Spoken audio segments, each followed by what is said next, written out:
lab today, and we're gonna find out, is this the baddest, most powerful 5-channel amp on the market? I don't know.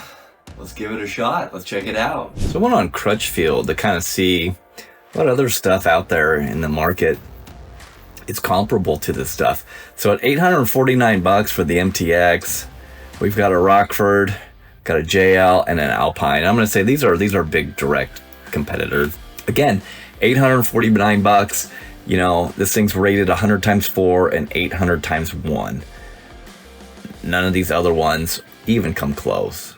You know, I'm pretty sure that this MTX puts out more power than what it even says it is. You know, we're gonna throw this thing on the dyno and we're gonna see what this thing can do. So you guys know that obviously I'm a long time old school car audio guy. Well, what if old school became new school? Well, sounds like a great concept. And I'm pretty sure that's what MTX came up with. And we've partnered with them, and they're gonna sponsor us on a build that we're doing in our shop on a custom car that we're building. Let's check out what we got and check out what MTX is all about. The Thunder is back. Where did the Thunder come from? What we got here is some, you know, vintage MTX Thunder amps. These ones are, you know, mid to late 90s, and, you know, these things really delivered, overperformed for what they cost. Flash forward to, you know, 2025, MTX releases their Thunder line of amps. 1400.5. This thing's a monster.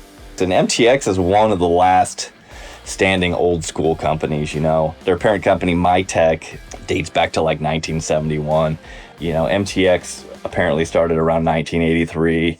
Building, you know, speaker enclosures. The company's still run by John Ivey, who is Lloyd Ivey's son. So at the heart of every audio system is an amplifier. What we've got going on here is the MTX. This is the Thunder Series 1400.5. So it's a 5-channel amp. Comes with a birth certificate. This amp is rated at 100 watts a channel times 4 on the high range stuff. They included the zero gauge OFC wire, and this stuff is nice. I mean, realistically, you know, if it can put out around, you know, 1200 watts at 1 ohm on the sub channel, and, you know, 150, 200 watts a channel, you know, this thing's gonna be pushing 2000 watts. So since we got lots of power, we need lots of speakers. So we've got the MTX component set here. This is a really nice set, and I dig these things. They've got old school looking grills, prominent MTX logo, got the tweeters. They've got this sealed crossover, $499. While this stuff's not cheap, I call it kind of middle of the road stuff. And again, we'll test this stuff and we'll check it out. We got cast aluminum baskets, woven cone. We come to the big boy. This is the 7512 MTX woofer, 1000 watt carbon fiber cone on this thing, double roll surround. I mean, this is good stuff.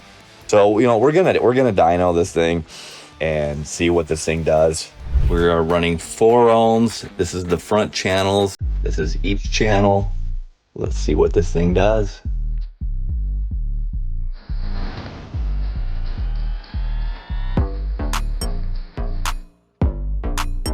Looks like we got 143 watts.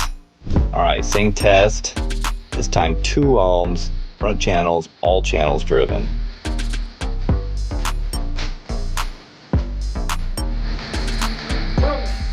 Looks like we got 238 watts.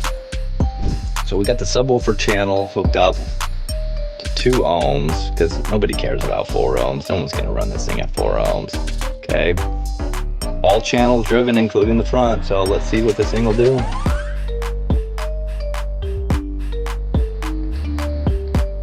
Looks like we got 649 watts. Wow, that's impressive. All right, this isn't a test that I always do, but this is going to be a 40 hertz pulse track. So this is going to see how much dynamic power this thing actually does. So let's give it a whirl.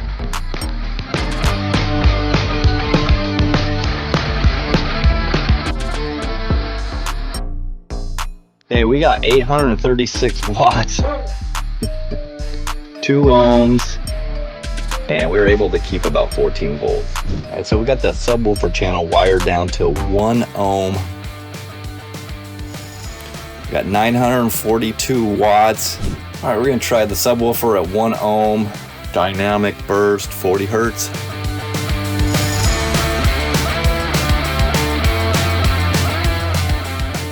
Wow. We got 1441 watts. That's pretty damn impressive. Let's give this thing a sound. Let's see if MTX has still got it or not.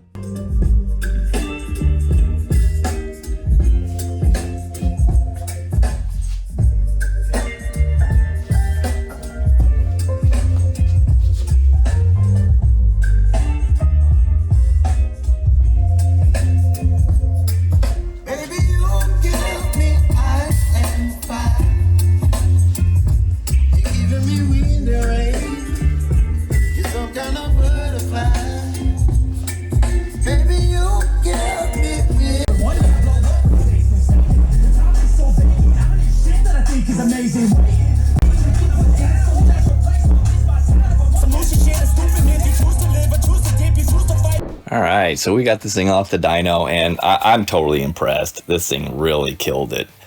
Here's our rated power, and this thing is severely underrated, okay?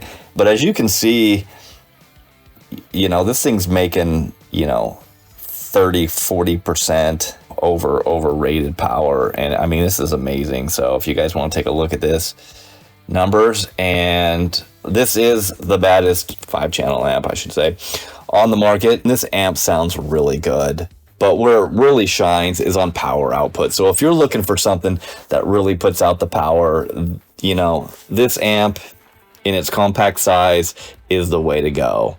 Anybody that's been watching, following the Custom Works channel, we've been building a 1968 Buick Riviera. That's kind of a pro touring-esque build. Is we've got MTX on board on the build doing a big audio system on this thing. The customer wants to do something pretty elaborate and something fun with the audio system in it. So MTX is stepping on. They're gonna sponsor the build, and we're gonna do videos and stuff on the Hi-Fi Redo channel on each of these components. And we're gonna kind of simultaneously do some install stuff, and most of that stuff will be on the Custom Works channel. So, you know, if you're not subscribed to one, subscribe to the other. So here's the vehicle that all the MTX gear is gonna go into, and this is a project we've been working on for a while here at Custom Works Performance. It's a 1968 Buick Riviera, and this car has a lot of sentimental value to the customer. This was his grandfather's car. He bought it new. He remembers growing up basically riding in this car, and so originally we were tasked just to do a little freshen up on it, get it running. It hadn't been running for a long time, and what we ran into was an engine that was completely locked up, rusted solid, and was just a mess. And we've gone through, it's got an LS3 motor in it, and we've tried to sort of kind of dress it up to make it look old school, you know, look a lot more in place than a modern engine and a modern transmission and such. So multi-port fuel injection. So this thing should run really good, and kind of kept it old school looking under the hood. On the inside, we're gonna keep it pretty basic and clean. That's where we're at, and we're looking forward to working with MTX on this. The Thunder is back, and you know, MTX really isn't messing around. You know, they're not fooling anybody. They're not trying to sell you a name.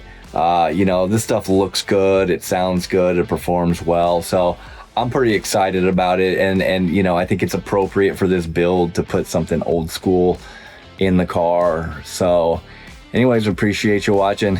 We'll catch you next time.